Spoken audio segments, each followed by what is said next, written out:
Today we are going to practice will have. আমরা আজকে will have এর ব্যবহার শিখব।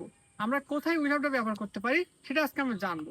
সো আমরা হলো ইন ফিউচার কোনো কিছু থাকবে বোঝাতে আমরা ইউজ করব will have। যেমন আমরা বলি আমার একটা আইফোন থাকবে, আমার একটা বাড়ি থাকবে, আমার একটা সাইকেল থাকবে, আমার 4টা ওয়াইফস থাকবে। আমরা বলি না, এই ক্ষেত্রে আমরা ইউজ করব will have ইউজ করব। তো লেটস প্র্যাকটিস উইথ এক্সাম্পল। আমার একটি বাড়ি থাকবে, I will have a house. আমাদের একটি বাড়ি থাকবে, we will have a house. তোমার একটি বাড়ি থাকবে, you will have a house. রানার একটি বাড়ি থাকবে, Rana will have a house. আমার বন্ধুর একটা বাড়ি থাকবে, my friend will have a house. আমার বাবার একটা সুন্দর বাড়ি থাকবে, my father will have a beautiful house. যদি বলি আমার 4টা ওয়াইফ থাকবে, তাহলে হবে কি হবে? তাহলে আমরা বলতে পারি I will have 4 wives. যদি বলি তোমার 4টা ওয়াইফ থাকবে, you will have 4 wives.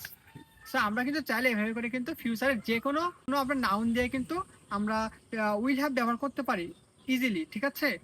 So today that's 1 second, see you tomorrow.